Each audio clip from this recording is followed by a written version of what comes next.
São Vicente, nasce alegria, nasce sabura.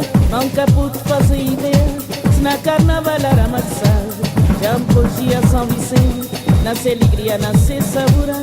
Nunca pude fazer ideia, se na carnaval era amassado. São Vicente é brasileiro, cheio de alegria, cheio de cor. Nesses 3 dias de loucura, cá tem guerra e carnaval, nesse morabeza sem igual. São Vicente é brasileiro, cheio de alegria, cheio de cor. Nesses 3 dias de loucura, cá tem guerra e carnaval, nesse morabeza sem igual.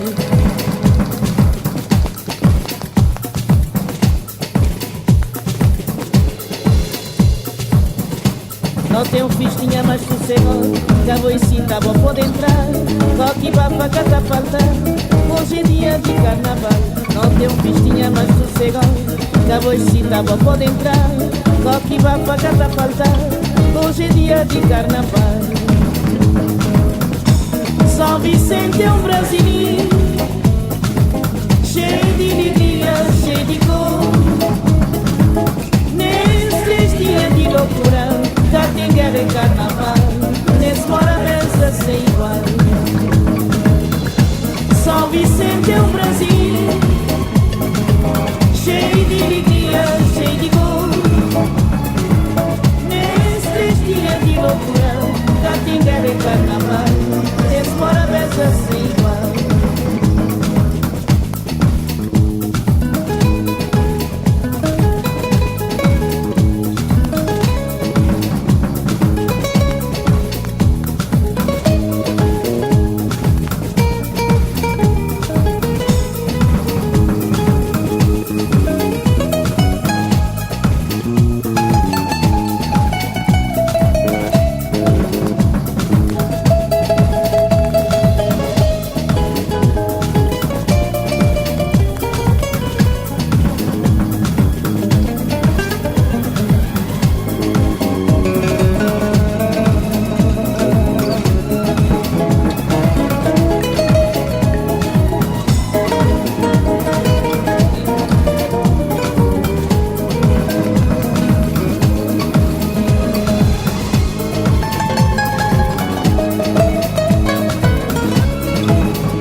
Señoras y señores, tengan todos ustedes muy buenos días. El Consejo Nacional de Educación les da la más cordial bienvenida a la 22ª versión de su Seminario Internacional titulado Transparencia y Uso de la Información para Impulsar la Mejora Escolar. Antes de iniciar el seminario, por favor, les quiero pedir que dejen sus teléfonos celulares en modo de silencio para evitar interrupciones durante las presentaciones. Para comenzar, saludamos a las autoridades que nos acompañan el día de hoy. Al presidente del Consejo Nacional de Educación, señor Pedro Montt, al superintendente de Educación Escolar, señor Alexis Ramírez, A la Presidenta del Consejo de la Agencia de Calidad de la Educación, señora Paulina Araneda, a las consejeras y los consejeros del CNED que nos acompañan esta mañana, al secretario ejecutivo de la Agencia de Calidad de la Educación, señor Carlos Enríquez, a la Coordinadora Nacional de la Unidad de Currículum y Evaluación del Ministerio de Educación, señora Alejandra Arratia, a la Secretaria Técnica del Plan de Aseguramiento de la Calidad en Educación Escolar, señora Flavia Fiavane, a la Secretaria Ejecutiva del Consejo Nacional de Educación, señora Paula Barros, un especial saludo a la invitada internacional, señora Kati Haycock, y a los panelistas nacionales que participan en esta jornada, a los representantes de establecimientos educacionales, docentes y académicos en investigación, señoras y señores. El Consejo Nacional de Educación tiene por rol cautelar y promover la calidad de la educación a través de la evaluación de diversas propuestas educacionales de organismos públicos e instituciones de educación y la entrega oportuna de información a estudiantes, académicos y a la comunidad en general. En el marco de su misión, el Consejo ha decidido abordar este seminario el tema de la transparencia y uso de información para impulsar la mejora escolar, con el objetivo de analizar cómo un uso adecuado de los datos pueden contribuir al proceso de toma de decisiones de los diversos actores del sistema, en forma contextualizada, pertinente, colaborativa y con foco en los procesos pedagógicos. Para dar inicio a este evento, los invitamos a ver un video introductorio.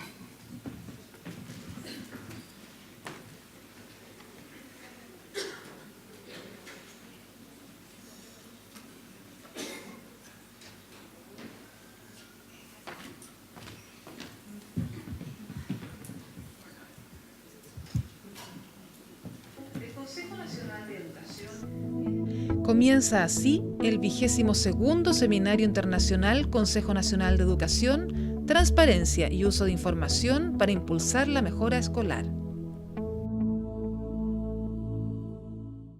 El Consejo Nacional de Educación tiene por misión cautelar y promover la calidad de la educación en todos sus niveles, en el marco de los sistemas de aseguramiento de la calidad de la educación escolar y superior, a través de la evaluación de diversas propuestas educacionales de organismos públicos e instituciones de educación y la entrega oportuna de información a estudiantes y sus familias, tomadores de decisiones, académicos y la comunidad en general.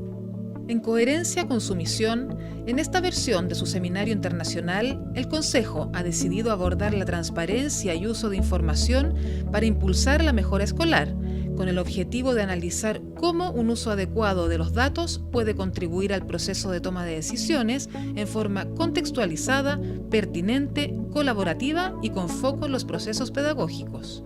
Cuando los gestores de políticas, líderes y profesionales de la educación se basan en la evidencia, pueden enfocar con mayor precisión sus acciones a todo nivel, desde qué y cómo enseñar a los alumnos en las aulas, hasta decisiones sobre dónde asignar recursos para avanzar en la calidad del sistema educacional. El desafío de usar datos para mejorar las escuelas aborda varios ejes: generar y reunir datos relevantes, analizarlos e interpretarlos de manera adecuada y oportuna para identificar nudos críticos o necesidades, socializar la información con los diversos actores del sistema, tomar decisiones e implementar acciones que se alineen con las necesidades identificadas. El uso de datos debe ir más allá de la rendición de cuentas, pasando de ser una herramienta de cumplimiento a una que permita orientar la mejora continua. Este seminario es una invitación a conocer cómo otros han abordado esta temática. Para ello, contaremos con la Conferencia Internacional a cargo de Kati Haycock, experta en política educativa de Estados Unidos. Además, a través de un diálogo con actores del sistema educacional chileno, se analizarán los desafíos en el uso de información basada en datos para la mejora escolar. El Consejo Nacional de Educación quiere realizar un aporte a la agenda educacional y de políticas públicas del país, abriendo un espacio de reflexión y discusión sobre sistemas de datos educativos efectivos que permitan que padres, docentes, directivos de las escuelas y los responsables de las políticas públicas cuenten con la información que necesitan para apoyar a los estudiantes, sobre todo aquellos que se desenvuelven en contextos más vulnerables. Comienza así el 22º Seminario Internacional Consejo Nacional de Educación, transparencia y uso de información para impulsar la mejora escolar.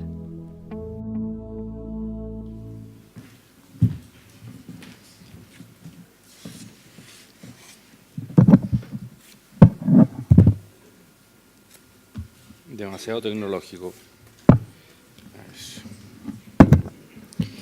En primer lugar, darles a todos la bienvenida, saludar especialmente a las autoridades que nos acompañan, a los consejeros del Consejo Nacional de Educación, colegas, a la Coordinadora Nacional de Currículum y Evaluación. Por ahí vi también está el director del Centro de Perfeccionamiento de Investigaciones Pedagógicas, a la Secretaria Ejecutiva del Consejo Nacional de Educación. Un especial saludo a nuestra invitada Kati Haycock y a todos los panelistas nacionales que participan hoy, a representantes de establecimientos educativos y docentes, académicos e investigadores. Es interesante el Consejo Nacional de Educación hace ya varios años, desde la reforma a la Ley General, adquirió una mayor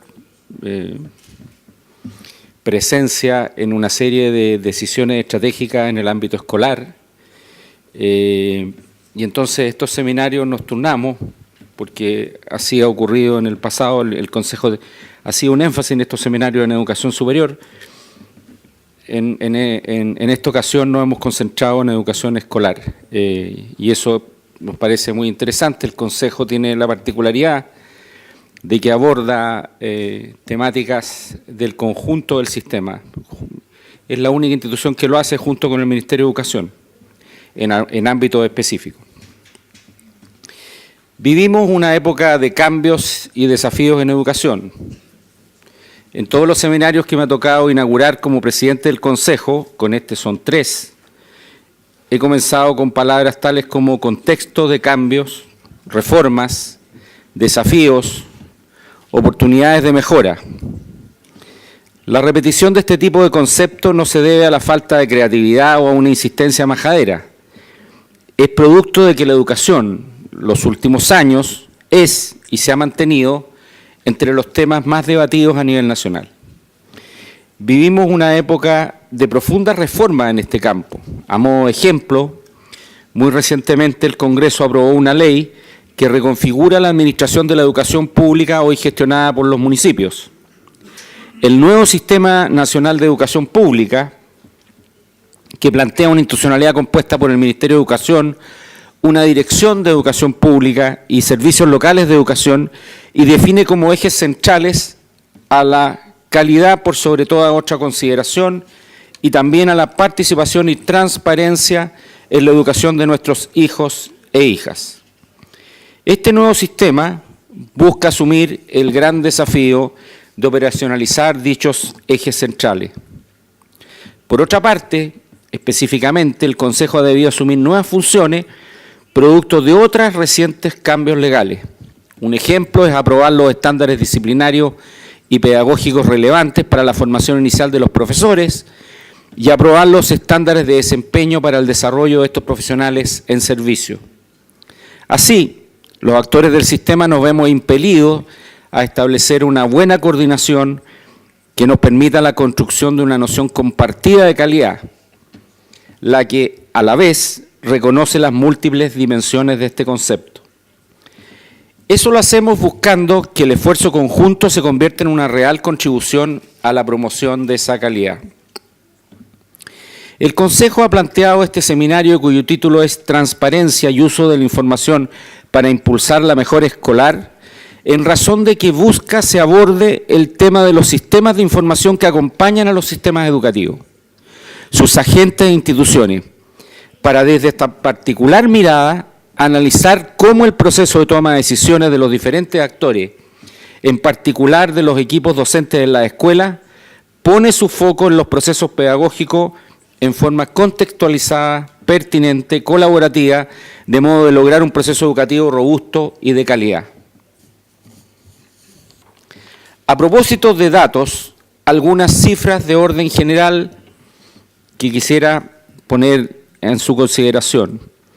Según el anuario estadístico del Ministerio de Educación 2016, son 3,8 millones de estudiantes los que participan en el sistema escolar de educación general, distribuidos en los distintos niveles, 20% en la educación parvularia, 53% en educación básica, 27% en la media. Por otra parte, el año 2016 el sistema escolar registró que existen aproximadamente 16.000 establecimientos de educación escolar en funcionamiento, distribuidos a lo largo de todo Chile, con distintas características. Por nombrar algunos, 26% corresponden a instituciones de educación parvularia, más de 4.200, que atienden preferentemente a los niveles anteriores al ingreso a la escuela, que ocurre habitualmente hoy en prekinder. Del total de los establecimientos, un 30% son rurales y un 70% urbanos. Esto habla de que existen proporcionalmente un número mayor de colegios para atender a una población de no más del 12% del total, es decir, una fuerte presencia de establecimientos muy pequeños. De acuerdo con esto último, hay diferencias importantes también en el tamaño de los colegios, medidos, por ejemplo, en cantidad de estudiantes matriculados en cada uno de ellos. Según las bases del Ministerio 2016, 14 establecimientos registraron una matrícula de más de 3.000 estudiantes. Y en contraste, una cifra que bordea los 70 presentó una matrícula total de un estudiante cada uno. Se debe recordar que del total de establecimientos, un 7,3% de ellos son unidocentes. Otro capítulo del anuario del Ministerio se refiere a los docentes y sus características. El año 2016 el sistema contaba con 276.000 docentes desempeñando funciones, 17% en instituciones de educación parvularia y el grueso del 83% restante en establecimientos de educación básica y media regular. El gremio, como en otras latitudes, posee un sesgo de género. Así, el 73% de la planta docente corresponde a mujeres. Por otro lado, la distribución territorial de todos los profesionales nos muestra que un 11% se desempeña o realiza labores en el sector rural y casi un 50% del total de los docentes del sistema está en un rango de edad entre 26 y 45 años. Además, el 82% de la docencia se desempeña en el aula. Solo un 2% cumple funciones técnico-pedagógicas y alrededor de un 10% labores directivas, por nombrar las principales funciones. Por su parte, la Agencia de Calidad, en su reporte de calidad del año 2015, presentó una serie de resultados de la educación escolar chilena, tanto a nivel nacional como internacional. Entre ellos, el puntaje promedio CIMSE de matemáticas ha aumentado durante la última década en los grados que son medidos, cuarto básico, octavo básico, segundo medio. Sin embargo, más de la mitad de los estudiantes chilenos no alcanza el nivel esperado de aprendizaje en esos mismos grados. Situación similar ha ocurrido con el puntaje promedio en lectura, el cual también ha aumentado con la excepción de segundo medio, dándose, por otra parte, que igualmente más de la mitad no logran los niveles esperados de aprendizaje. La agencia también reporta resultados de estudios internacionales. Por ejemplo, en PISA, Chile ha aumentado 12 puntos entre los años 2006 y 2012, aumento que se encuentra en línea con el promedio de los países latinoamericanos. Similar tendencia se observa en la evaluación TIMSS, matemática, de octavo básico, donde Chile aumenta 29 puntos entre el año 2013 y 2011, siendo el cuarto país que más mejoró en dicho periodo. En cuanto a los estudios CERCE y TERCE, matemática, en tercero básico, Chile muestra un aumento de 53 puntos entre los años 2006 y 2013, uno de los mayores de la región. Fruto de la ley de aseguramiento, desde 2011 se ha llevado a cabo un esfuerzo por complejizar el concepto de calidad educativa, incorporando otros factores que tributarían a la calidad, los denominados otros indicadores de la calidad, los cuales abordan aspectos relacionados con el desarrollo personal y social de los estudiantes, aprendizajes no cognitivos. Estos incluyen la autoestima académica y motivación escolar, clima de convivencia escolar, participación y formación ciudadana, hábitos de vida saludable, entre otros. Hasta ahora, en el caso de estos índices en cuarto básico, se observa que la caracterización socioeconómica es un factor clave para comprender el comportamiento de estos nuevos indicadores, mostrándose que los resultados en promedio y por grupo socioeconómico no reflejan grandes diferencias. He mencionado en mi exposición distintas cifras y datos, resultados del sistema, recolectados y publicados por distintas fuentes. Con esto, además de entregar antecedentes de nuestro contexto nacional, mostrar en parte su complejidad y dar cuenta de los distintos actores relevantes, se busca hacer el punto de que en nuestro sistema tenemos un camino recorrido en cuanto a la recolección de datos. Sin embargo, tal como decía un investigador, los datos no hablan por sí solos y menos le hablan a un extraño. Debemos avanzar en convertir los datos en información, de modo de articular una comprensión inteligente de las múltiples dimensiones del proceso educativo para poder transformarlo y mejorarlo. Es pertinente preguntarse, ¿contamos con la información adecuada que considera no solo lo medible, sino también lo relevante para contribuir a la mejora escolar? ¿Conocemos cómo los distintos actores utilizan la información? ¿Cómo puede la información contribuir a la mejora escolar?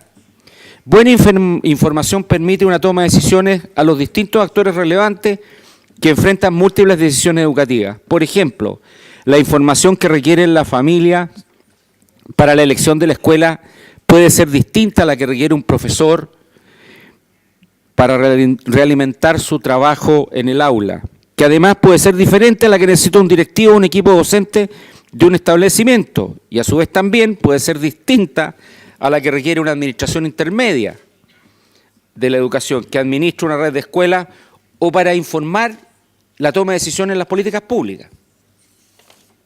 Cabe preguntarse entonces, actualmente, ¿cómo están siendo usados los datos que se recopilan? En esto creemos el país tiene un gran debe, pasar del uso de los datos a el uso inteligente e informado de esos datos. Conocemos prácticas educacionales que nos muestran que algunos directores usan, por ejemplo, los resultados en pruebas estandarizadas para coordinar grupos de reforzamiento adicional a sus estudiantes, ellos según las habilidades que evalúan deficitarias, asignando, por ejemplo, a los mejores profesores para atender a los estudiantes que necesitan mayor apoyo. Además, existen otras experiencias donde a partir de registros de notas y la asistencia se identifican, por ejemplo, los estudiantes en riesgo de repitencia, los cuales requieren de apoyo adicional o en riesgo de deserción. Pero estas experiencias son aisladas y casuísticas, no sistemáticas y a lo largo de todo el sistema.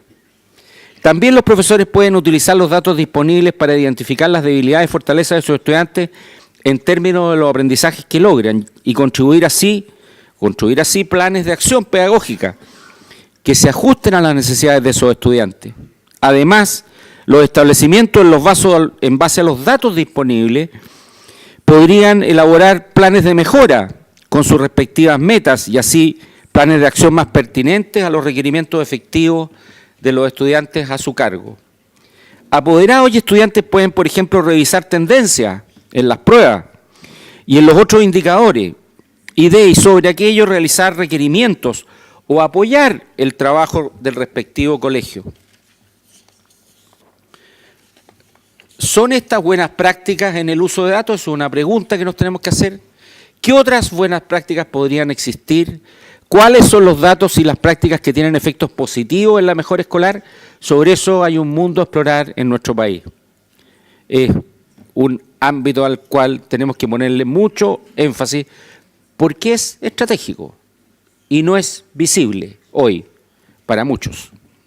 Estas son algunas de las preguntas que nos planteamos al organizar esta jornada. Más aún, y en esta materia para nosotros resolver una cuestión resulta central. Si aspiramos a que nuestro sistema sea de alta calidad, pasar de los datos al uso inteligente de los mismos es una tarea central. Creemos que existen espacios y objetivos comunes a los cuales tributa la información. Por una parte, valoramos la transparencia y la rendición de cuentas, tenemos evidencia que la buena información empodera a los distintos actores del proceso educativo y finalmente debiera contribuir a la mejora escolar, cuidando, por supuesto, no caer en la trampa de la información. La buena información incluye un proceso reflexivo sobre esta, la única manera de agregar inteligencia a los datos. Buscamos vincular a actores relevantes y generar instancias de colaboración e intercambio de experiencias para cumplir con el objetivo que nos hemos planteado, lograr un mejor entendimiento de cómo la información contribuye al proceso de toma de decisiones en forma contextualizada, pertinente, colaborativa y con foco en la calidad del proceso pedagógico. En último término, quisiera agradecer a nuestros panelistas por haber aceptado participar en este seminario, especialmente a la doctora Kati Haycock, fundadora y presidenta emérita de Education Trust, a la señora Carolina Flores, jefa de la División de Estudio de la Agencia de Calidad, al señor Rodrigo López, gerente general de Aptos Chile, y al señor Xavier Bani, investigador del Centro de Investigación Avanzada de la Universidad de Chile. Muchas gracias.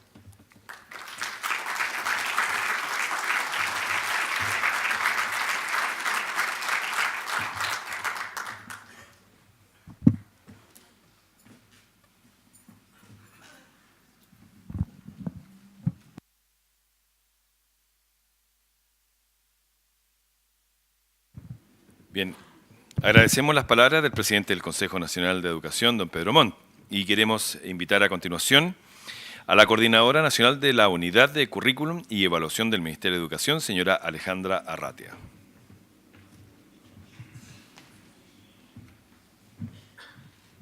Hola, buenos días. Bueno, primero que nada, quiero excusar a la subsecretaria Díaz, que ustedes la ven en el programa, que era quien iba a estar aquí hoy día, pero por un problema, lamentablemente, de su cargo, tuvo que estar en otro lado, así que me pidió especialmente que la excusara, que agradeciera la invitación y que la excusara. En segundo lugar, yo sé que estamos contra el tiempo y por lo tanto quiero recalcar tres grandes ideas. Primero, agradecer al Consejo Nacional de Educación por organizar este encuentro, esta reflexión, esta conversación.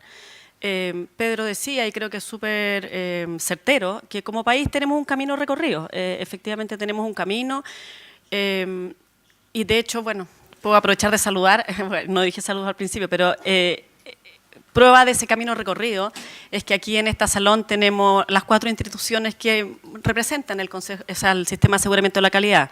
Está el Superintendente de Educación, tenemos representantes de la agencia, Carolina va a presentar, el Consejo que organiza y nosotros como Ministerio, que estamos aquí, está nuestro director del CPIP, estamos nosotros que trabajamos en las definiciones curriculares evaluativas desde la Unidad de Currículum y Evaluación, y tenemos varios integrantes del Ministerio. Entonces, es súper importante mirar este camino recorrido y mirar esta reflexión respecto hacia dónde avanzamos en ese marco. En ese sentido, creo que es importante mirar nosotros como parte central de la reforma que estamos impulsando como gobierno, hemos tratado de alguna manera estructurar y fomentar el sistema de aseguramiento de la calidad, estabilizarlo. Tenemos un plan de aseguramiento de la calidad que es del 2015 al 2020, en el cual hemos estado trabajando porque, como ustedes se pueden imaginar, un país que de alguna manera transita desde un sistema en que teníamos solamente un Ministerio de Educación a un sistema en que tenemos 4 instituciones, requiere fortalecer estas instituciones y fortalecer la coordinación entre estas instituciones. Sobre todo, además, cuando estamos impulsando una reforma que, como eje central, diría yo, se funda en el supuesto, en la convicción de que la educación es un derecho, que la educación es un derecho para todos nuestros estudiantes. Desde esa perspectiva, la pregunta que surge entonces, bueno, ¿cómo organizamos el sistema de aseguramiento de la calidad para resguardar ese derecho? ¿Cómo miramos el rol de la agencia para resguardar ese derecho? ¿Cómo miramos el rol de la superintendencia para resguardar ese derecho? El rol del Consejo y el rol del mismo Ministerio. Y eso es especialmente importante, como también decía Pedro, en el contexto en que tenemos recién, la semana pasada, se acaba de aprobar una ley que de alguna manera se hace cargo del desafío que tenemos con nuestra educación pública, con la educación pública que tenemos para todos nuestros estudiantes, para ofrecer a todos nuestros estudiantes. Entonces, claro, también un desafío aquí es cómo conversan nuestros sistemas de información y nuestros sistemas de aseguramiento de la calidad con un nuevo sistema de educación pública, de organización de la educación pública. Y creo que lo que hace el Consejo en este momento de hacer una pausa y decir, ok, reflexionemos sobre esto, es súper importante como país. El sistema de aseguramiento no es un sistema que sea muy no vamos a decir la palabra viejo, pero no tiene muchos años de experiencia. En el fondo, la ley es del 2011, está plenamente instalado, yo diría, de hecho, el plan de aseguramiento de la calidad es del 2015, está plenamente instalado desde ahí, pero está en consolidación. Por lo tanto, la reflexión respecto a cuáles datos usamos, cómo esto conversa con el aseguramiento de la calidad en la educación pública, en los distintos niveles, es muy importante. Y creo que la conversación que ustedes, de alguna manera, incentivan hoy día es muy importante en ese sentido. Finalmente, hay un tema que creo que es súper importante, y Pedro lo decía, anoté lo que decía nuestro presidente del Consejo, el tema de la inteligencia en el uso de los datos. Y en esto creo que también como país tenemos un camino recorrido. En esto hemos tenido de alguna manera como trayectoria, y creo que es importante hacer una reflexión que voy a aprovechar de hacer un homenaje, hacía Margaret Foster, que es una persona que nos ayudó mucho en el periodo 2010, yo diría más o menos, en la reflexión respecto a sistemas de definición de estándares y de ver hacia dónde queremos ir como país.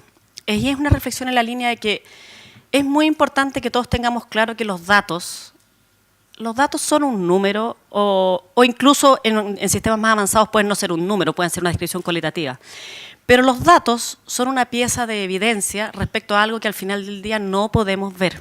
Y es importante que tengamos claro que no lo podemos ver, porque se refieren de alguna manera a un constructo en términos mayas, pero se refieren al aprendizaje o a la formación, lo que planteaba el presidente del Consejo respecto a estos otros indicadores de calidad, la autoestima, los hábitos de vida saludable, la participación ciudadana, la convivencia, son aspectos que en rigor tenemos que ponernos de acuerdo respecto a cómo los vamos a entender para poder ver qué vamos a entender por datos respecto a eso. Entonces quiero como recalcar la importancia de que cuando conversamos sobre datos tengamos siempre presente eso, que finalmente el dato es una pieza de evidencia que acumulada con otras piezas de evidencia nos permite hacer una inferencia respecto al aprendizaje o a la formación integral o a la calidad de la formación que queremos proveer. Y por lo tanto siempre es súper importante, a mí cuando me dicen, hablemos sobre datos, yo siempre pregunto, ¿cuáles datos? ¿Y datos de qué nivel? Porque los datos tienen distintos niveles, el presidente también lo decía, puede ser a nivel de la sala de clase y puede ser un dato muy cualitativo, puede ser a nivel más, no sé, de un grupo de escuelas de un sostenedor en particular, de un grupo de escuelas de un municipio, de un sistema de un servicio local de educación, puede ser a datos a nivel país.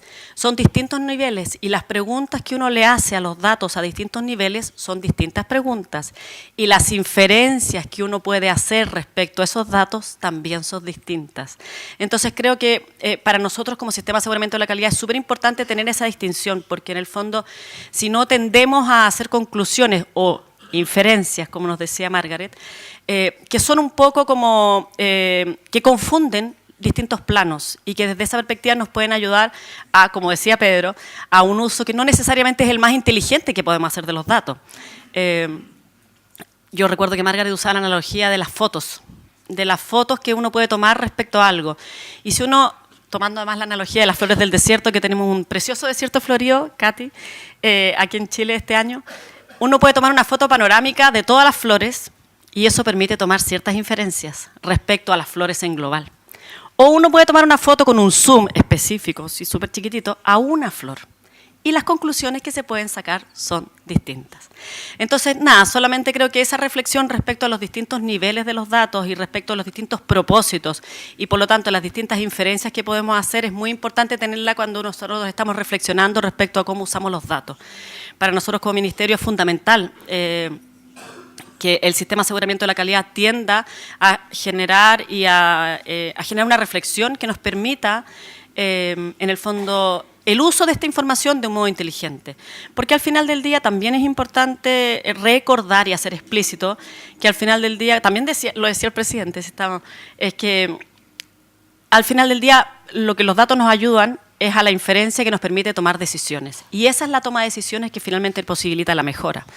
Y para eso lo más importante finalmente es las capacidades de nuestro sistema en los distintos niveles de tomar esas decisiones. Al final del día, además, si es que uno piensa, lo estaba viendo aquí en el logo del Congreso de hoy día, digamos, del seminario, que es cómo tomar decisiones para la mejora educativa, en el fondo, de los aprendizajes. Al final del día, quienes toman esas decisiones son nuestros profesores, nuestros docentes, día a día. Yo siempre les digo a los profesores, ustedes toman decisiones pedagógicas todos los días en la sala de clase. Hay investigaciones que dicen que toman decisiones pedagógicas cada 7 minutos. Y es así. Entonces, si nosotros confundimos esos niveles, no ayudamos necesariamente a esa toma de decisiones, porque atribuimos propósitos que son distintos. Por eso para nosotros, por ejemplo, está nuestro director del CPP aquí, por eso para nosotros es clave la ley que crea el Sistema de Desarrollo Profesional Docente, porque al final del día todos los datos tienen que ayudar a esa toma de decisiones que toman día a día nuestros docentes en la sala de clases, que son las que permiten la mejora educativa sostenida. ¿Ya?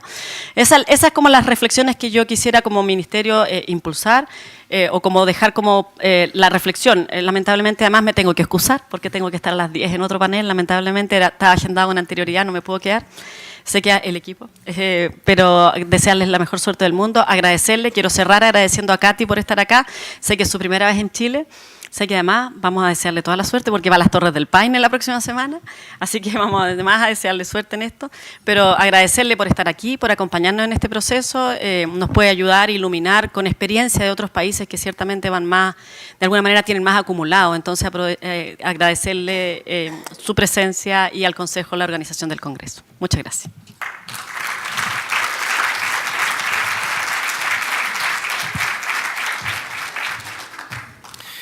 Bien, agradecemos a la señora Alejandra Arratia por sus palabras y por acompañarnos esta mañana. Antes de dar inicio a la Conferencia Internacional, quisiéramos recordarles que habrá un espacio para consultas. En las papeletas que fueron incluidas en sus agendas pueden formular sus preguntas y entregarlas al equipo de producción. A continuación, daremos paso a la Conferencia Internacional, el uso de datos para mejorar colegios. 10 lecciones de un país que tuvo algunos aciertos y cometió muchísimos errores, a cargo de Kati Haycock. Haycock es graduada de Ciencias Políticas de la Universidad de California, Santa Bárbara, y magíster en Políticas Educacionales de la Universidad de California, Berkeley. Fundadora y presidenta emérita de Education Trust, organización sin fines de lucro dedicada a mejorar el aprendizaje de los estudiantes más vulnerables de Estados Unidos y cerrar las brechas de logro, principalmente a través de asesorías y apoyo a las escuelas. Le damos una cordial bienvenida a la invitada a este 22º Seminario Internacional, la señora Kati Haycock.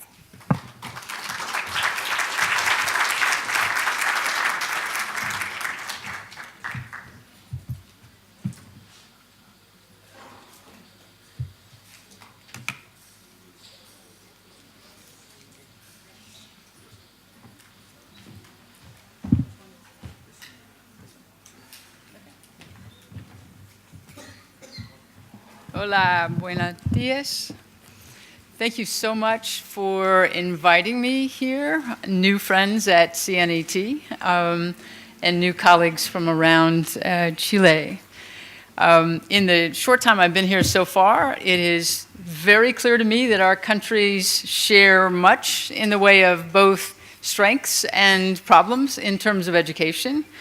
And I am delighted to be able to share with you not a lot about our successes, but actually some about successes and a lot more about mistakes we have made along the way that that hopefully will save you from the same pain later on. So I'm gonna share what we think of as kind of 10 critical lessons from our experience over the last 15 years or so in the U.S. Now, like Chile, the U.S. has been in kind of a constant struggle to improve outcomes for students for at least the last 15 or 20 years. Like Chilean students, our young people do not perform so well on international assessments. In fact, in mathematics, we're virtually identical. with performance on the low end of developed countries around the world and alarming and worrisome gaps between poor and rich. And our efforts to improve are complicated by a crazy, complicated governance structure. We have, of course, the federal government, but then we have 50 states that actually have the lead responsibility for education, and then roughly 15,000 school districts that are governed by almost 90,000 locally elected school board members. So, as you can imagine, trying to get the system moving in a productive direction is challenging given all that complexity. And then you add to that a problem with our policymakers that I suspect is not unique to the US, and that is a terrible tendency to swing from one end of the spectrum on a solution. If that doesn't work in 18 months, then we're going to swing to the exact opposite, which tends to leave educators just with their heads spinning, and ends up often with a result in schools and classrooms across the country of educators just saying, this too will pass, we'll be here longer than they will, and they just go back to business as usual. So the one place, though, that we have made steady progress, and I suspect it's the reason I am here today, is on the increasing sort of both building of data systems that support both educators and parents in their decision making, and in the sort of improvement of the quality of the data systems that we have. So we have now in most states longitudinal data systems that follow youngsters from before kindergarten on, in some cases, into the workforce, in some cases even to retirement, which gives us a better way to kind of understand what makes a difference, not just for test results the following year, but what makes a difference in terms of the long-term trajectory of students. And that progress has been very much affected by the work of two NGO organizations in the US. The first one is called the Data Quality Campaign, which is a more than 10-year-old organization that started with the simple proposition, in God we trust, all others bring data. So what they have been doing year after year after year is kind of laying out the next steps for us as a country and for each of the 50 states in improving the data that they collect, in its reliability, but most important, in its use in real classrooms around the country.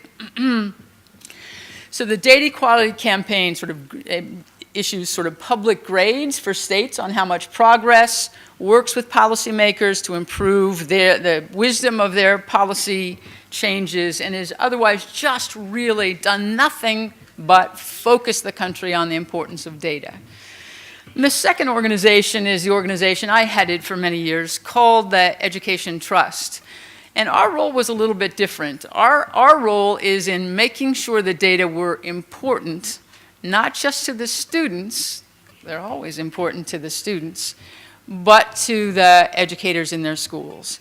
So we led the effort to develop accountability systems, for example, that didn't just look at the progress of schools on average, but made it important for schools to make progress for children who are growing up in poverty, as well as for our various racial minority groups.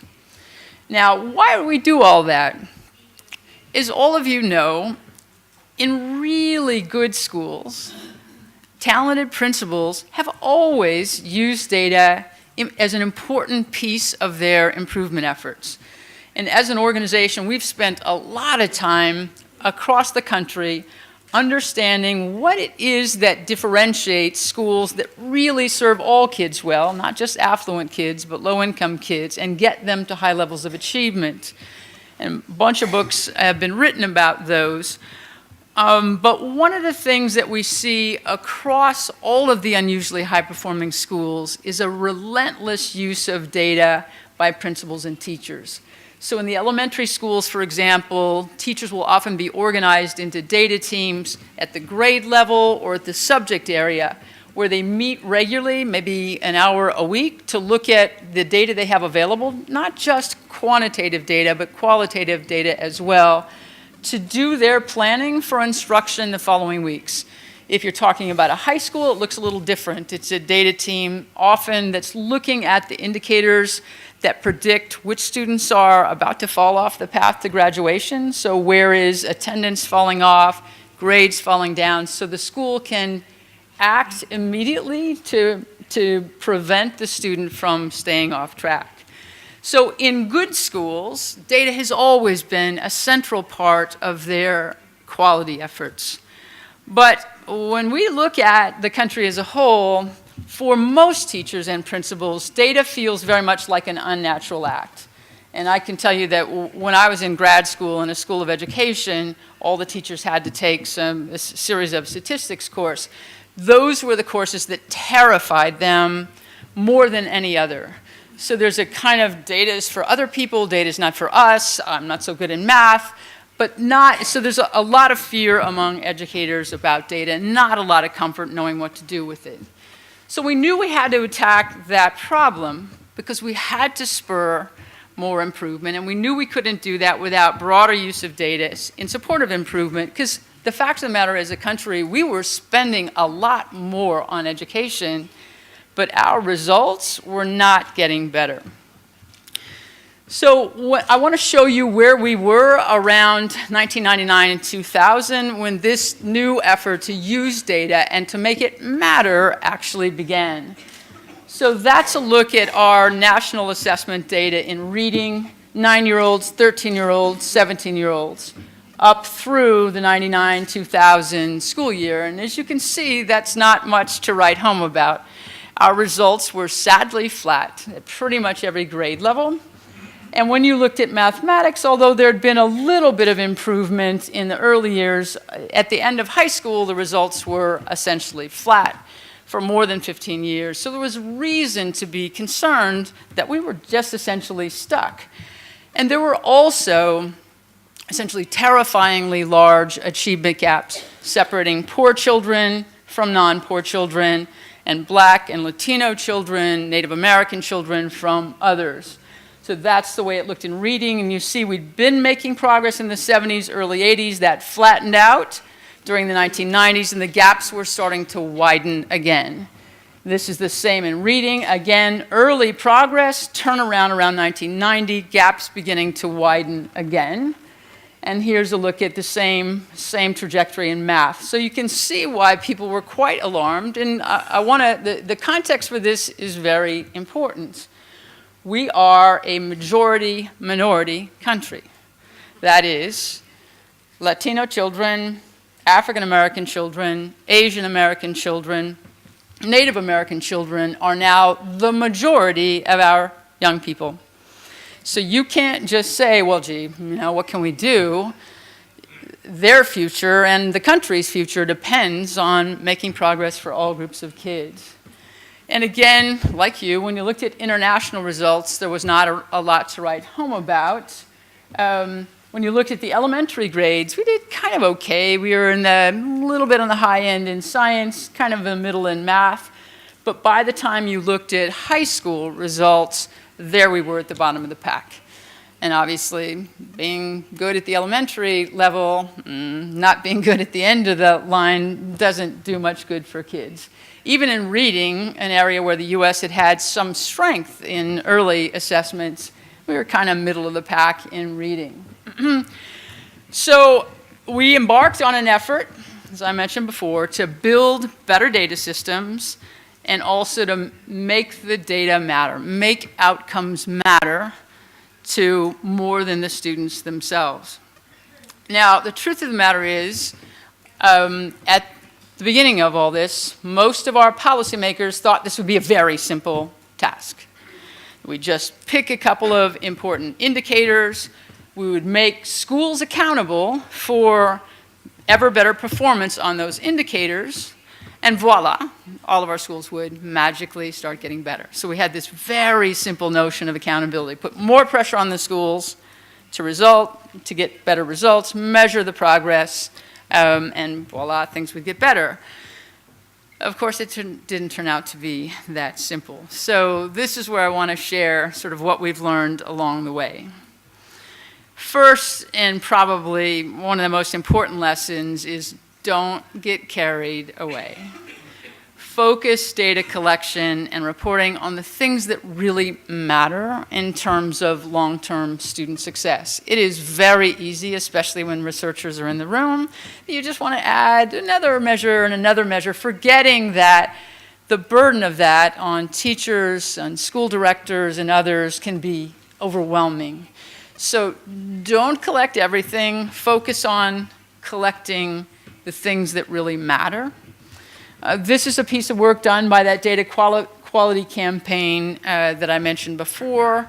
But they're essentially talking about sort of 4 categories of important data. One, of course, is academic information, not just tests, but what do we know about how well students are mastering the standards or curriculum that we have as a country.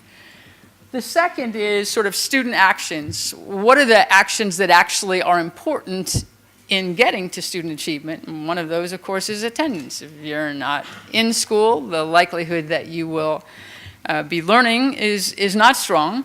So collecting data on student actions. Third, student and school characteristics, and we'll talk a lot about why that's important later on. And fourth and finally, results for student, parent, and educator surveys can be very important in helping us to know where we got problems and where we don't. How engaged are they? How respected do parents feel when they go to school? How respected do teachers feel in the system? And that kind of information can be very important in telling us where we've got tension points that we need to act on. This is just one example from one of our states. It happens to be Ohio, and it shows sort of how they collect these different pieces of data. They happen to use an 8F grading system. Educators hate this, or at least educators in the US hate this. But it's one of the favored strategies because parents get it, right? So this is one example of how the state of Ohio has organized its data so parents can dig in, can see the data represented pretty simply, and make wiser choices for their school. Lesson number 2 from our experience is build the system with the end users and their preferences in mind. And this is territory that we didn't. We started off building just what people in state offices thought the data was important, what policymakers needed for their purposes. We didn't think hard about what kind of data both teachers needed on a regular basis in order to iterate and improve their practice. But we also didn't think very hard about what parents wanted. We wanted them to want certain things, but we didn't actually ask. And for example, things like safety turn out to be hugely important to parents. Educators often dismiss the importance of data like that, but they're super important to parents. And so understanding both what each end user needs and sort of when they need it is really important at the beginning of the process. Who are the critical end users? Certainly educators, parents. Some states are building systems that actually allow students to keep track of their own progress, which is one of the more interesting ways to engage students and work towards sort of students taking more sense of responsibility.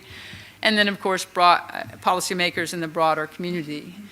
But certainly, especially in an essentially choice-based system like you have, understandable information for parents is hugely important. And making sure that whatever the portal is that parents use has simple displays of data. They can understand what they're seeing. It doesn't use words that only professionals know, because you want parents to actually sort of know what they're looking at. And for each of those end users, you want to know what they need, when they need it, and in what form. And that, the kind of crosswalking across those end users and their needs then allows you to begin to build the architecture under your data system. again, we made a huge number of mistakes here, and probably the most critical one was that our teachers do not get data from the state or national assessments until it's too late to do anything for the students who they serve. And needless to say, that undermines their sense of that this test is at all valuable to them. Now, given the policy needs here, and given the desirability of doing testing as late in the year as you can, so educators have a fair amount of time to prepare students for it, there's not much you can do about that timeline. But you can, as we've learned from our best schools and districts, you can turn those data around into super useful data for teachers on the students who are newly coming into their classroom at the beginning of the year. So last year's results can give me a super good profile of the kids I am about to start teaching, where they have strengths, where they have common weaknesses. And so thinking about how to deal with your timeline problems in ways that put the right data in front of teachers is really, really important. Third, if you want broad use of data, especially among educators, you're going to have to invest in that. As I said, if your educators are anything like ours, data is not a natural act for them. They don't actually come through their training programs usually with a lot of experience in making use of data from tests or anything else. And so if you want more use, it is hugely important that you invest in training, in other supports, that you take some of those principals and teachers who are already using data and let them help their peers learn how to use it productively. So building some architecture of support around educators and parents is really important. Organizations of educators, both subject matter organizations and teacher associations and so on, can be super good partners here. So can organizations of school directors or principals.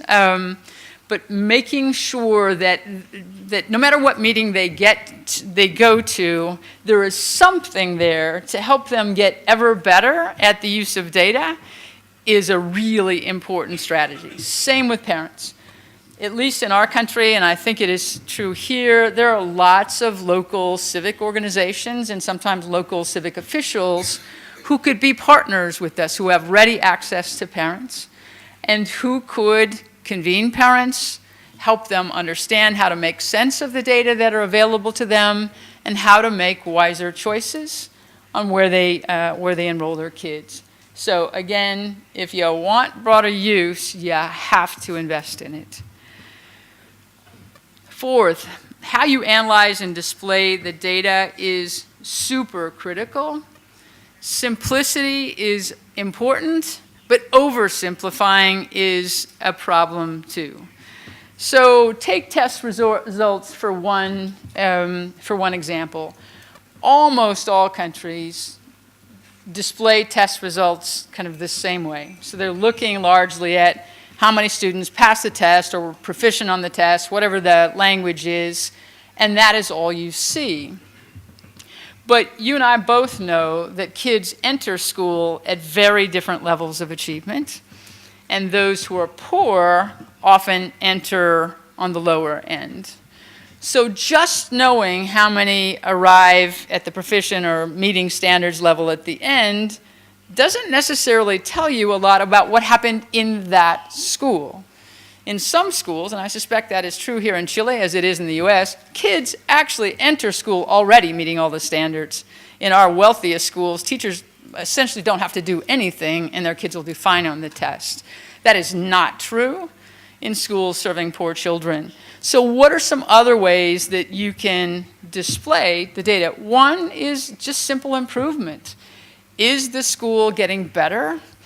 And if it is a diverse school and has children, for example, from poor backgrounds as well as middle-class backgrounds, then you want to look at those data separately. So who's improving?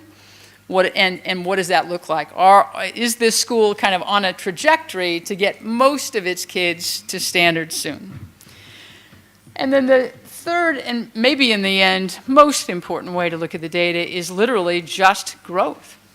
So if it's an elementary school, for example, students, if the first assessment is in grade 2 or 3, it's like, where were the students when they entered? Where were they in the last grade level assessed? Let's say it's 6th grade. How much growth did children make during that 4-year period? That actually gives you a better sense of the quality of the school. How much are children actually growing from when they enter to when they exit than just the proficiency data. So our systems still include proficiency, because it's kind of like calling a cab in the wrong side of town and just keep being told it's coming, but it never gets there. So you want to know, are children actually proficient at the end, but you also want to know how much they grow. So our newer accountability systems are doing a lot measuring growth, and in fact, individual parents they have a little web portal, look at how much growth their children are making every year and where that's likely to put them on the college entrance exam. So they're getting good, honest information all the way along on what their trajectory looks like. 5. So when you talk, especially to educators, about data, they always think of numbers. It's all quantitative. And certainly, most of the data that we use in improvement is quantitative or can be reduced to quantitative, but not all. And let me give you one example. So at least in our country, when the public sees data on a particular school and sees that, say, only 40% or 20% of the children are meeting standards, there is an assumption in their heads that the kids were taught that stuff, but they just didn't learn it. So they didn't work hard enough, or they weren't smart enough to learn it. So there are public perceptions that children are taught the same things in every school, but some just don't manage to learn it. And if they're poor, what do you expect, right? They have all kinds of other problems in their lives. Of course, we should expect, so goes the thinking anyway, that they won't achieve. But it turns out, at least in our country, that kids aren't taught all the same things, and that many times those not proficient signs or results are a sign that the teachers didn't challenge the kids enough in the beginning. Now, our argument as an organization is very simple. Kids can do no better than the assignments their teachers give them. So if you can be clear about anything called expectations, those expectations find sort of concrete manifestation in the actual assignments children get day in and day out. In class, homework assignments, whatever. But when we gather assignments from schools either across the city or across the country, what we find is very uneven challenges. So these are from back in the about 10, 15 years ago. And this will just give you, I'm going to show you 2 10th grade assignments. And I want you to just take a look at those and just think a little bit about what would a student have to do to get an A on that assignment. Again, this is 10th grade English language arts class. Then I want to show you an assignment, also 10th grade English language arts, from a school on the other side of town. You see the difference, right? Let me give you 7th grade, and by the way, this is a clue. You know, when you see Martin Luther King dropped into assignment, you can be pretty sure, oh, the teacher noticed the children in this school were black. And so I'm going to make it culturally relevant by putting Martin Luther King in, but not noticing they took all the rigor out. That happens over and over and over in our country. Here's 7th grade examples. So this is from a kind of high wealth suburban 7th grade classroom.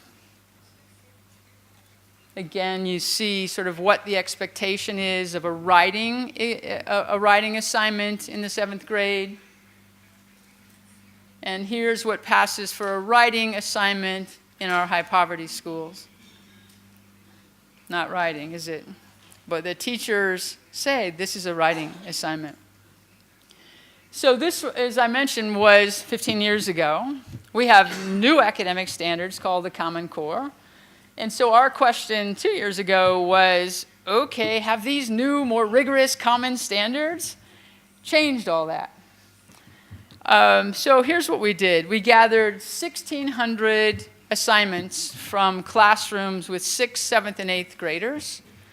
We had a team of expert teachers analyze those assignments against the standards that those states had in place. What did we find? Same differences we saw before. We saw some good assignments that were challenging, that forced the kids back to the text, to cite from the text, and so on. And then we saw stupid assignments, right? So, nice poem, perhaps, but the assignment is all fill in the blank. So what you see, of course, is that, you know, in isolation, kind of low-level assignments can be useful, right? So if kids haven't mastered a particular skill, it's not wrong for the teacher to focus on that skill, even if it's a 7th grade classroom and that's a 4th grade skill. But that's not what we found. We didn't find it in isolation. We found it over and over and over again, multiple subjects, multiple class periods. And when that happens, the effect is quite detrimental. So what we found when we looked at all 1,600 is fewer than 4 and 10 assignments were actually at the appropriate grade level standard. 6 out of 10 were at lower levels. And this was true, by the way, in high wealth schools and in high poverty schools. So it was not just the poor schools, although it was a bit worse in high poverty. And only about 5% of the assignments sort of tapped into the higher level cognitive demand that our standards actually say is for all kids. So what we found, moreover, is, you know, these are middle grades kids. So you want something that's engaging, that feels relevant to them. There were some efforts to do that, but they were mostly quite superficial. And the important point here is don't think this is lost on the students. Students know when they're getting low-level work, and they get angry about it, right? So if we want to get our kids to the standards that we've adopted, the teachers actually have to teach to those standards, and we have to have a vehicle for dropping in periodically and checking.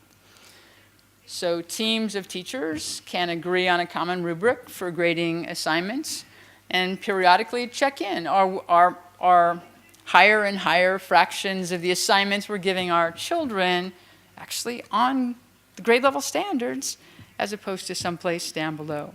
So again, not all data are quantitative. Lesson number 6, and this is one that is lost on most bureaucracies. Data can inspire and inform, and this is really important. So let me tell you what I mean. So what you're looking at here is something you've seen probably a jillion times before. Achievement on one axis, poverty on the other. And what you see is what you expect to see, that as the poverty level in a school gets higher, achievement on average gets lower. And that's all most people see when they look at that plot. But there are other things to see there. So for example, those schools all have the same poverty level, very high, between 80 and 100% of their kids live in poverty. But look at the difference in achievement. Some schools in that high poverty category are way up at the top, very similar to the schools over there, the low poverty schools, and some are way at the bottom.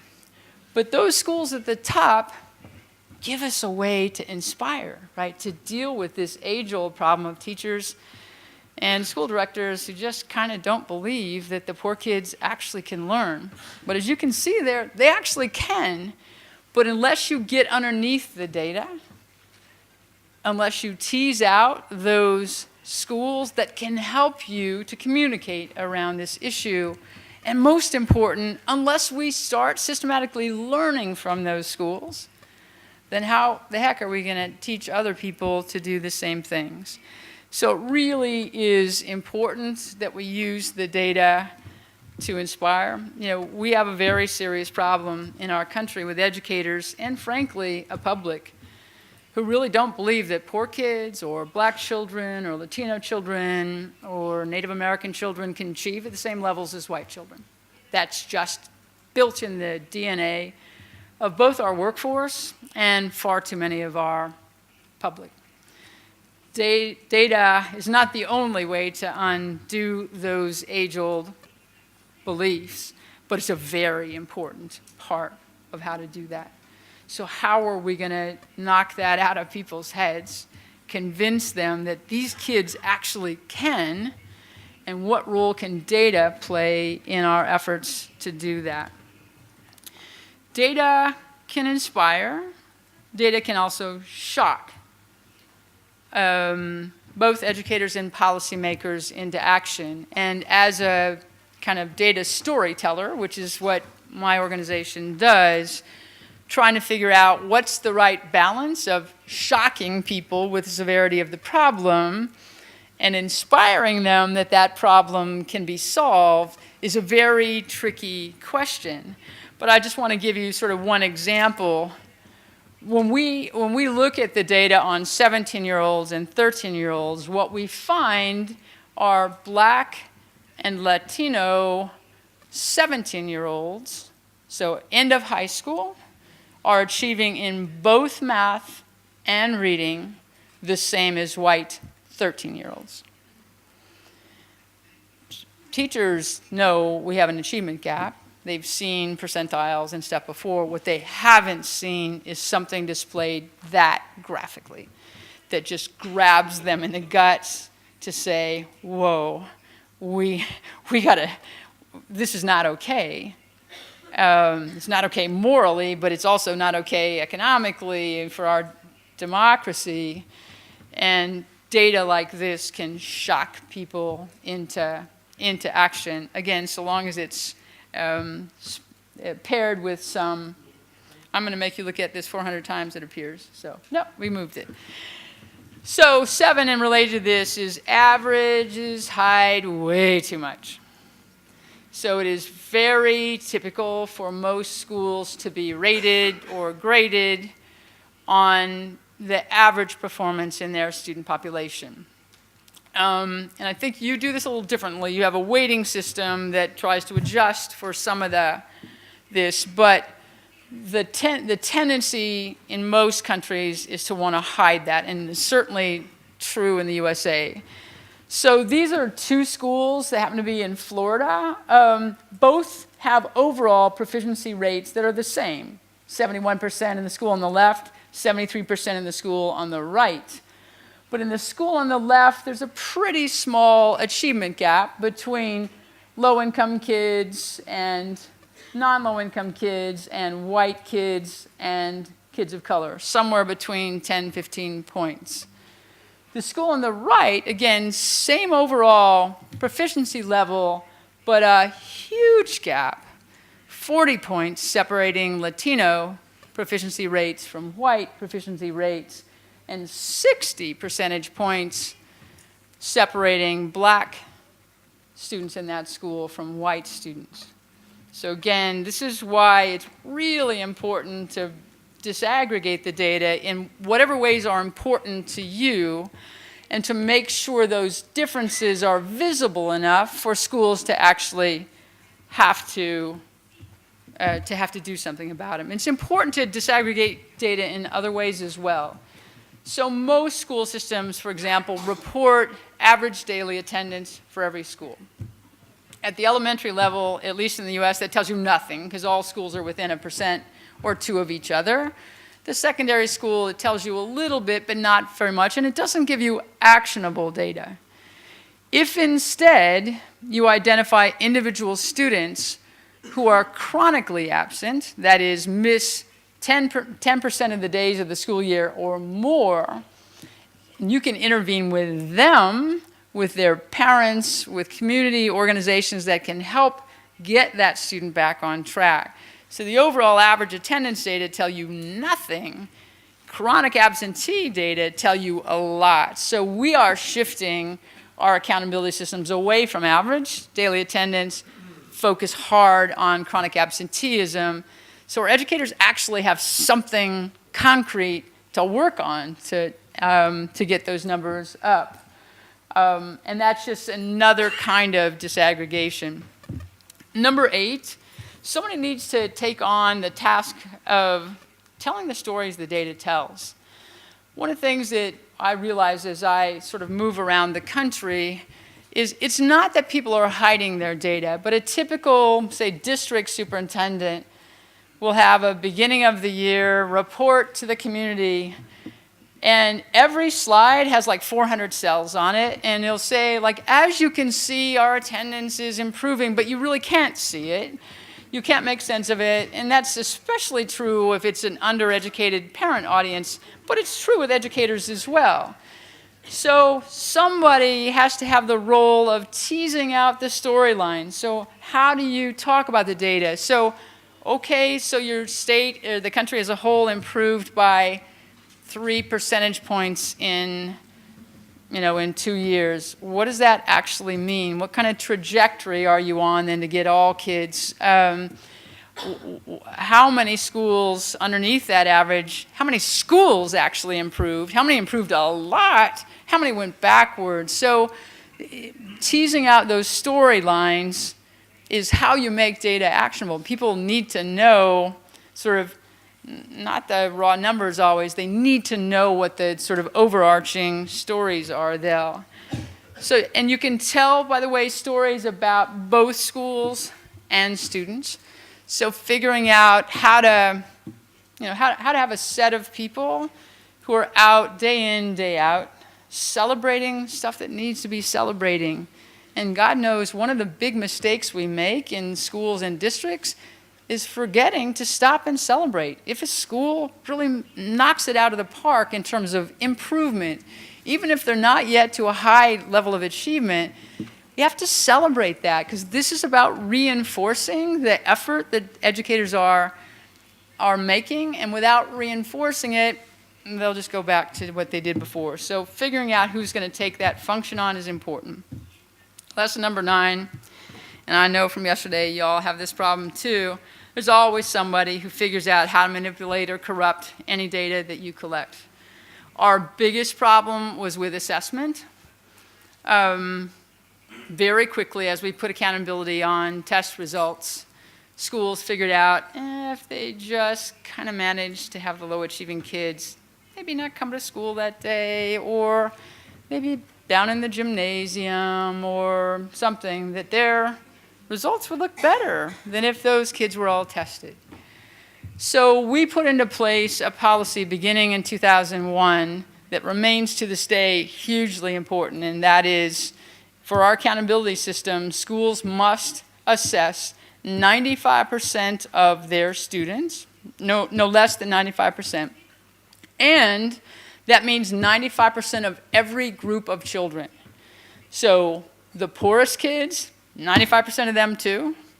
The kids with disabilities, at least 95% of them too. So there is a very strong signal about that. And if schools don't do that, they get an F. So there is a very strong emphasis on making sure that all kids are assessed, because frankly, kids who aren't tested don't count in school, and educators won't make an effort to improve them. So if you've got an accountability system wherein testing plays an important role, not the only role, but an important role, you got to make sure that is not a fully corruptible matter. This didn't fix all the problems, but it definitely helped.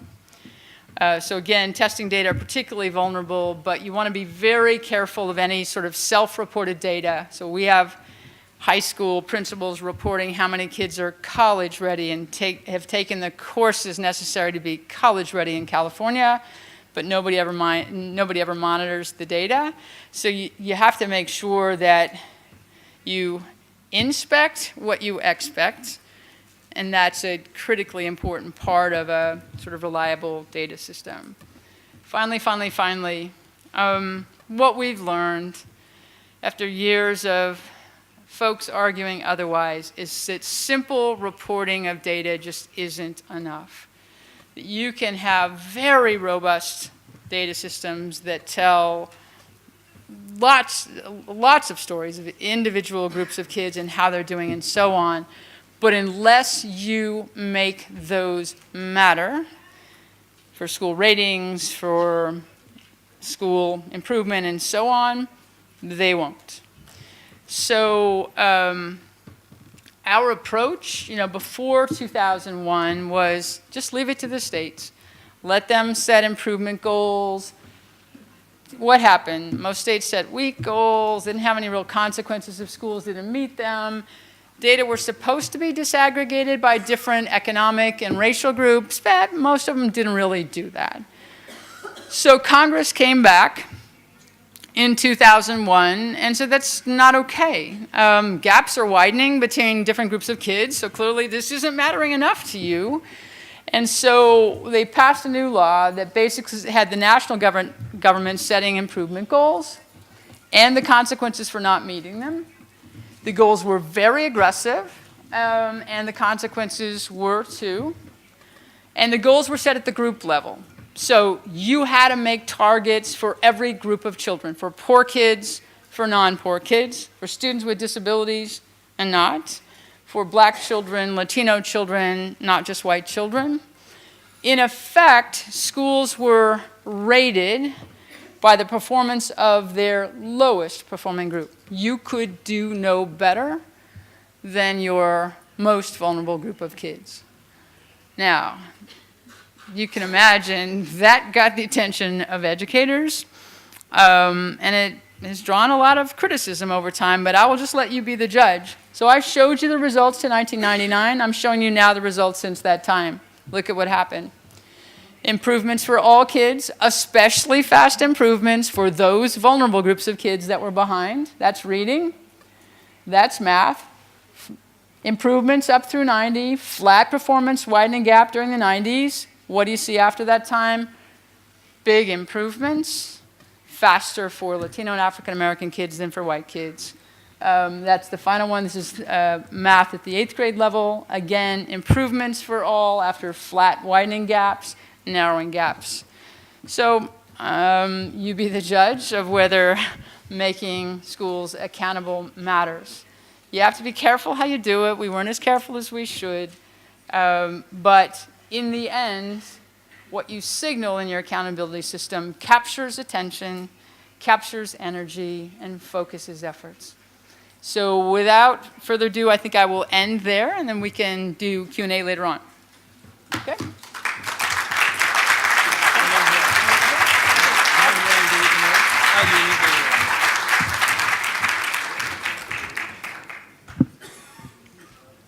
Bien, a continuación daremos paso a las rondas de preguntas con el objeto de profundizar en los temas planteados en la presentación.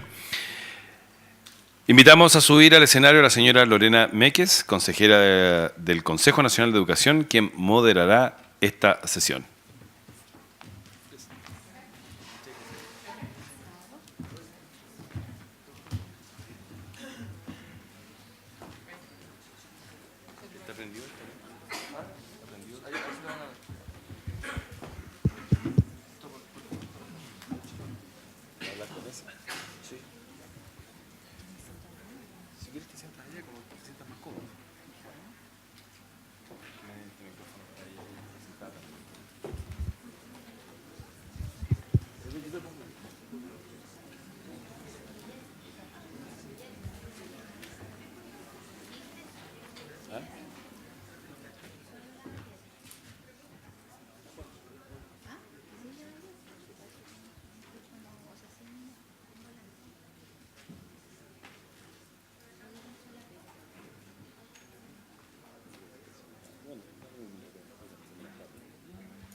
escucha? No. ¿Sí? ¿Se escucha ahí? Sí. Estamos esperando que lleguen las preguntas.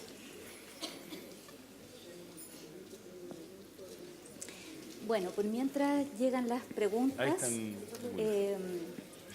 muchas gracias, Kati, por esta presentación y el resumen apretado en 10 lecciones de la experiencia de Estados Unidos estos últimos años. Y voy a solamente repasar de algún modo estas lecciones mientras se acumulan más preguntas.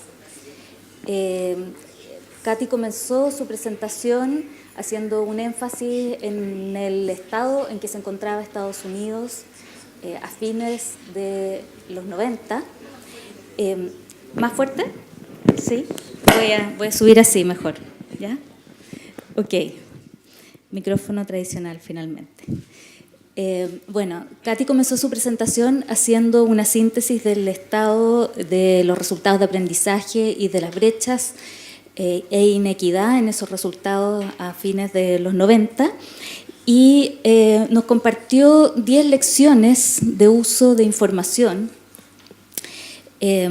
y las voy a poner en negativo, no solo porque cognitivamente uno tiende a recordar lo que probablemente es bueno no hacer y aprender de lo que otros no han hecho tan bien. Y en resumen diría que las 10 lecciones son: primero, no apabullar con datos, con un exceso de datos al público que no puede ni asimilar ni discriminar qué es importante de lo que no lo es. Dejar de pensar en los usuarios de la información, en particular en los profesores y en los estudiantes. Me pareció interesante ese usuario, se mencionó también a los apoderados.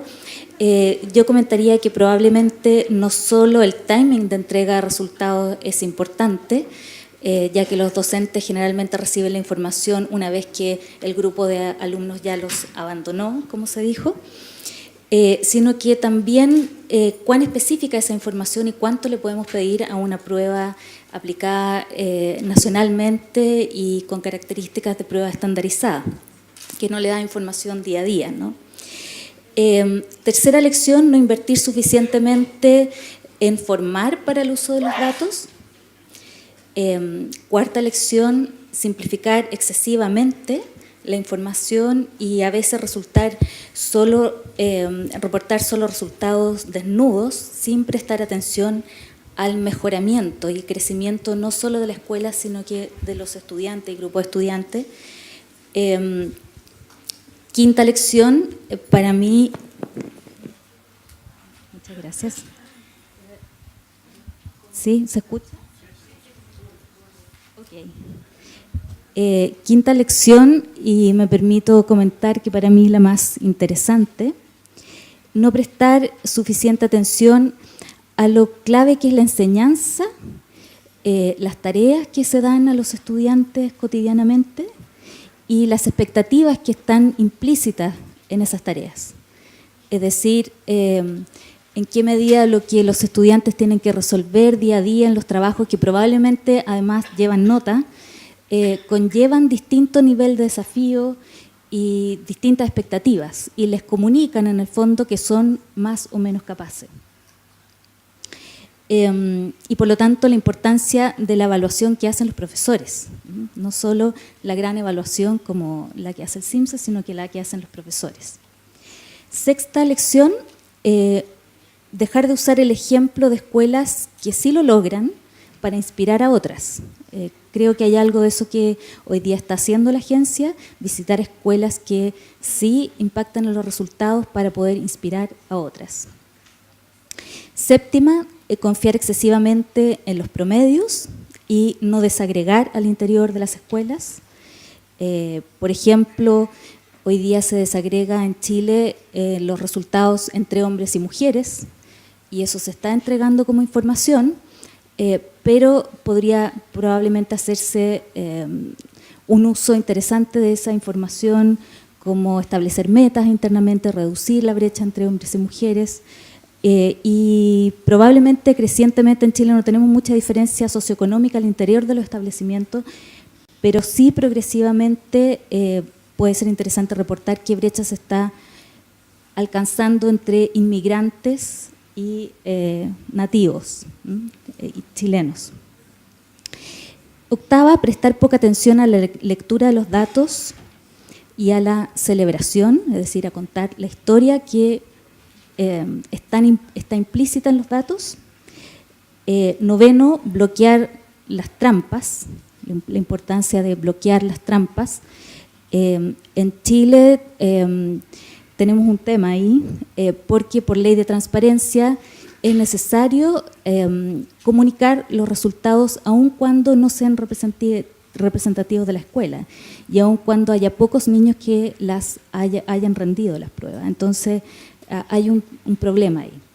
Se comunican, por cierto, con unos asteriscos, pero los datos igual se usan para clasificar las escuelas. Y finalmente, décimo, olvidar que los puros datos no hacen la diferencia. Y poner consecuencias en aquello que importa. Y yo agregaría no solo poner consecuencias, sino que probablemente invertir en la formación para solucionar esas cosas que importan, o que nos importan y que están revelando los datos.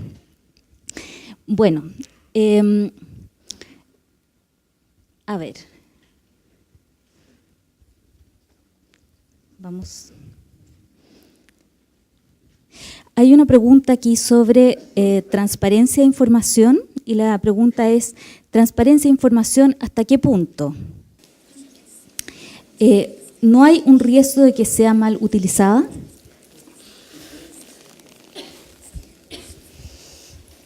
So that's a super good question. Yeah. So in the U.S. we have very stringent protections around the privacy of individual student data. So never are our agencies allowed to release data that allows anybody to identify a particular student. But beyond individual data, and that even means if there are only 2 black children in a school, we don't report the data for black children, because obviously it would expose those 2 children. But beyond the privacy protections, we have definitely erred in the direction of transparency more generally. I mean, the truth of the matter is, as a world, we are heading toward more transparency in almost every service, in healthcare and everything else. And so for us to think that education would somehow be exempt from that kind of transparency seems kind of ridiculous.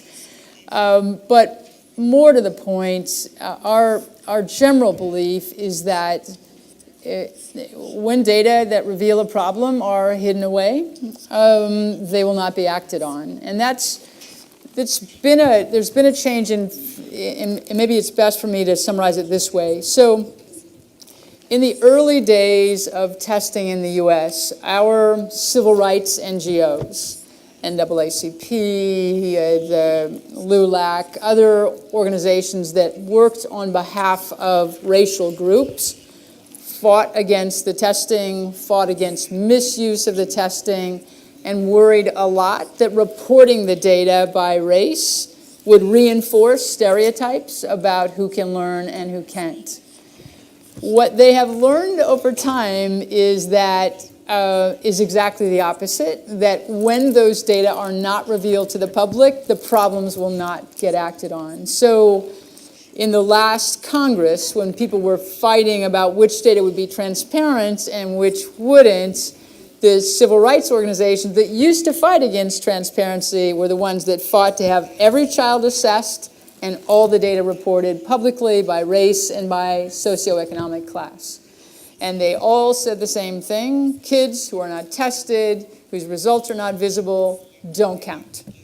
And they want their children to count. And so that view has evolved over time, but is very strongly held now by all the sort of social justice groups.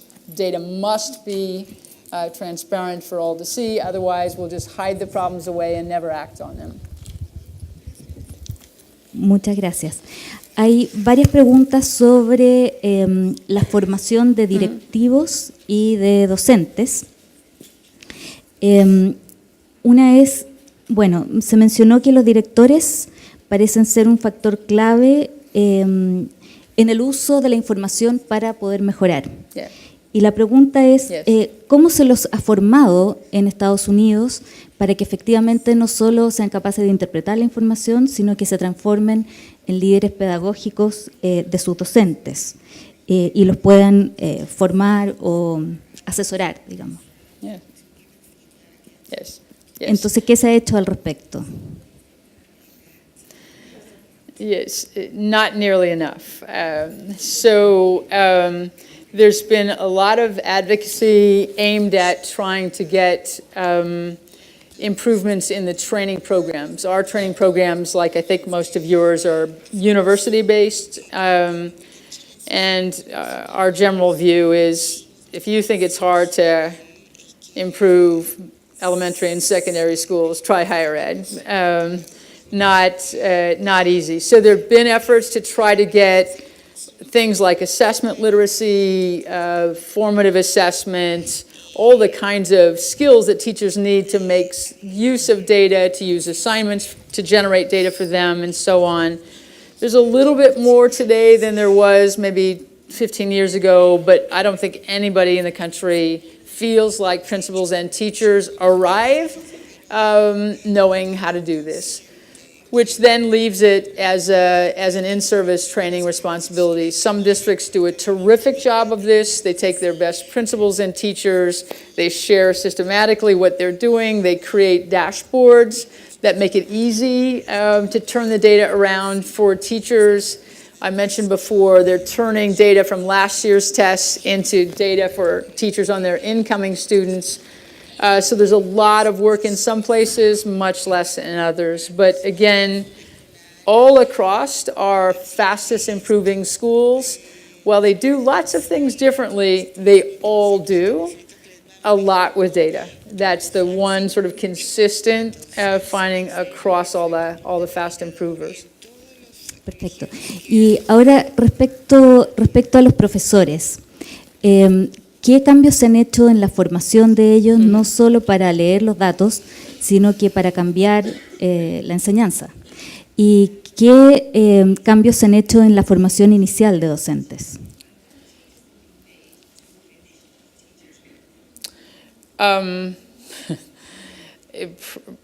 Not much. Again, sort of same theme, much harder to bring about changes in our university-based programs, which has led many of our school districts to start training their own teachers, with higher ed playing a much smaller role. These are called teacher residency programs. Almost every one of our biggest districts now is preparing its own teachers. Some of our bigger and better charter networks are preparing their own teachers. They're all college graduates already, but they're doing the preparation specific to what do you need to do when you get in a classroom there. And those are probably our areas of biggest progress, but for the most part, this remains an obligation of districts and principals when new teachers get there to essentially teach them the routines around making sense of data. Perfecto. Una pregunta más macro. Se mostraron datos de la impresionante reducción de brechas en Estados Unidos en los últimos años. Y la pregunta es si a partir de las altas consecuencias y la política de accountability ha habido otros elementos que ayuden a explicar esa mejoría en los datos. ¿Ha habido más apoyo, más formación docente o es solo un tema de presión por resultados?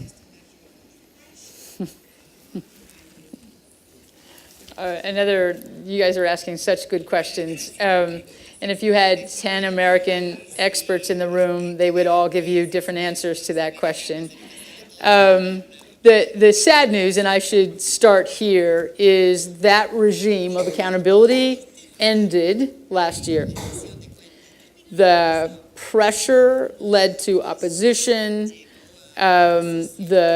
This had been a bipartisan effort led by George Bush and Ted Kennedy. So it was this came with strong bipartisan roots. It passed through Congress with almost no opposition.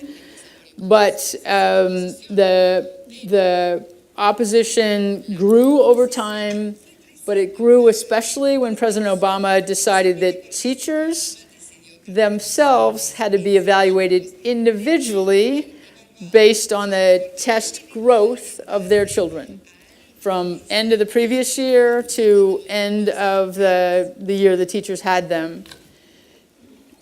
I probably don't need to tell you that did not go down well with our teachers, and it especially didn't go down well because we are just introducing a brand new test, much tougher than they'd ever had before, very much higher standards than we'd ever had before, and you're telling teachers that starting year after next, at least a third of your annual evaluation, and in some states a half, is going to be based on that test.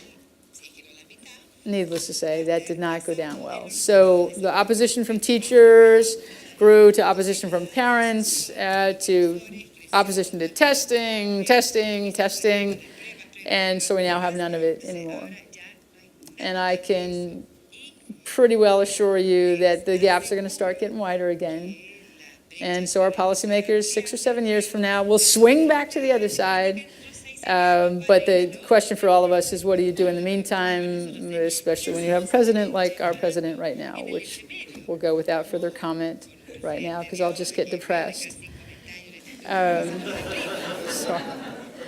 So it was mostly pressure, but when schools are labeled aggressively, when there are consequences for principals. If your school didn't improve after multiple years, you lost your job. So there were lots of consequences.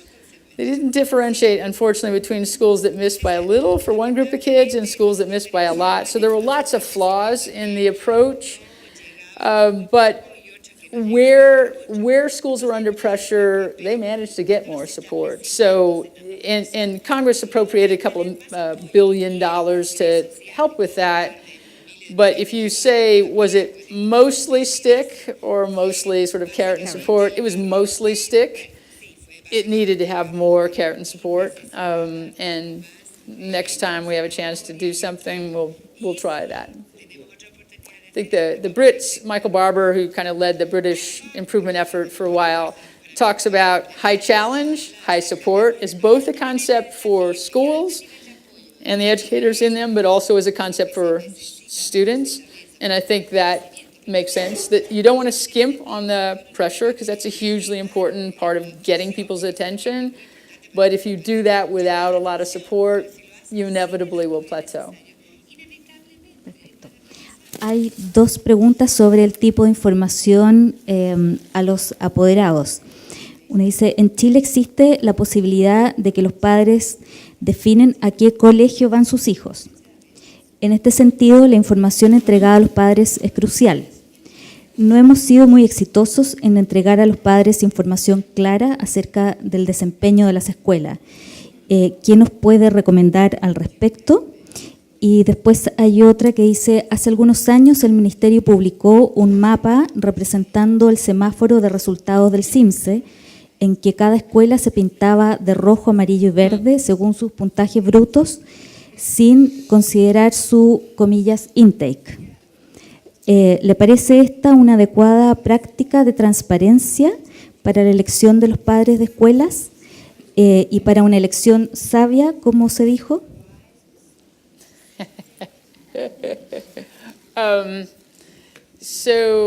Let me answer the last question first and the second, and the first question second. So around traffic light indicators, I generally like something that's relatively simple. Traffic light, A, B, C, D, if that works. We have a few states that have done traffic light indicators and a few states that have done letter grades, sort of like a report card. And so I'm definitely in favor of something that has kind of intuitive value for parents and others. What I think I would counsel against is making a one indicator rating. So we typically are doing, if you have traffic lights or grades, you would have multiple grades. So you might have one in test score performance, but you'd also have one in test score growth. Remember how we talked about that actually shows you more what the school added? So you might do that. You might have one on improvement. You might have one on gaps between different groups of kids. You might have one on attendance or how respected and engaged parents and children feel. So, and then you could roll them up into a single traffic light if you wanted to, or just have 4 or 5. But back to the first question, I would encourage you not to make those decisions without lots of conversations with parents and the groups that work with parents. Because what seems like it makes sense to us doesn't necessarily make sense to them. So when parents are making that choice, what's important for them to know? And then you want to show them a couple of ways that you could display it and see what works. So as I was mentioning, most of our school report cards didn't do anything about safety, but parents were telling us overwhelmingly they want to know about safety. So more and more school report cards have added, a grade or a stoplight or something on that. So again, these are decisions that, if at all possible, you want to make only after consulting with the end user. Bueno, ya nos acercamos a la hora del café. Hay una pregunta sobre el uso de datos de pruebas internacionales. Chile participa, pues, no solo tiene el CIMSE, tiene datos de múltiples pruebas internacionales, PISA, TIMSS, etcétera, PIRLS. Y la pregunta es si conoce experiencia exitosa en el uso de esos datos, no solo a nivel de política, sino que de docentes y de escuelas. I always find the wisest use of the international data is not just what the results tell you. Although when you have improvements like the ones you guys have seen over the last few years, you want to celebrate those, because at least our experience, when we celebrate improvements on our homegrown tests, on US tests, people can be a little skeptical about, well, did the teachers just teach to the test? Was this all test prep? The international exams, nobody teaches to, so they're a nice kind of impartial arbiter of sort of how your kids are doing relative to their peers.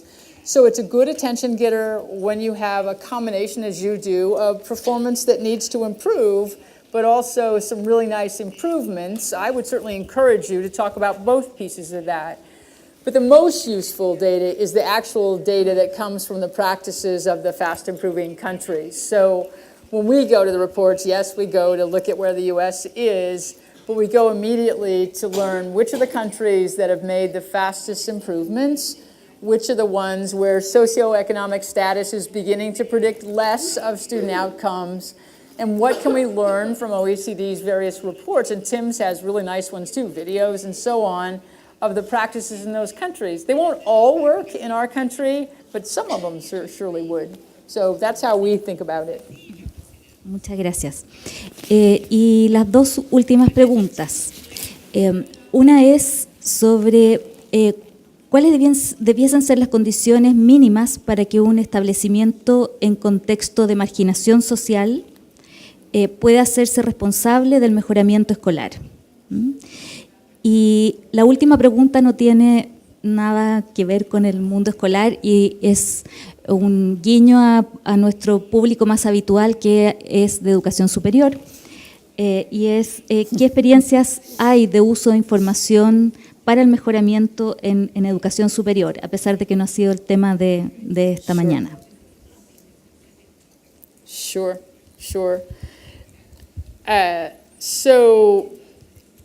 I'm sorry, the first question, I got the higher. Es, ¿qué condiciones mínimas debe tener un establecimiento vulnerable para poder hacerse responsable del mejoramiento de su escuela? So, as I think many of you probably know, we have a horribly unequal education system.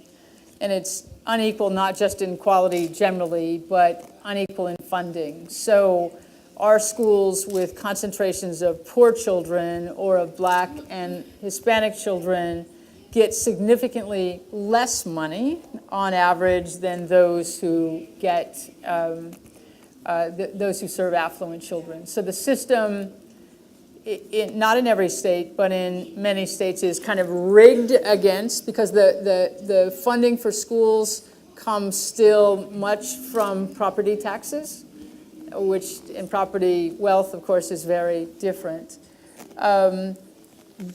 There are many who say, well, until things are equal, then it's not fair to hold either the kids accountable on the same test or the school accountable for improvement. And all of the advocates for those children in the U.S., while we're still all fighting hard for more equitable resources, still fight for accountability in the meantime. Because there are more things that schools can do even when their resources are unfair. And to not do those, to just wait until we have a fair system, seems to doom too many children. So our decision as advocates for the poor has always been pro-accountability, even as we work for fairer resources. On the higher ed side, we have as an organization, we work on both K-12 and higher ed, and that's a little bit of why I said earlier, you think it's hard to improve elementary and secondary schools, try higher ed. That said, there's been a lot of progress around several pieces. So one, we built a giant data system that answers questions sort of much like the scatter plot that I showed you. So we can see colleges that serve similar kinds of students in terms of their preparation or their poverty that get very different results in terms of the number of students who actually enter and then complete with a degree. So we've used those data to help colleges see that they too can do more. Student success is not all about the preparation or wealth of the students who admit, that what colleges do can be really important. So there's a bigger effort now in our higher ed level to use data to identify practices. One of the things that we have done, so most universities in the U.S. offer somewhere between 1,000 and 1,500 undergraduate courses, different courses during the year. But only 30 of those are responsible for sometimes 40 or 50% of the overall course enrollments, and even higher fraction of the course failures. So those are the courses that are interrupting the path of our students to a college or university degree.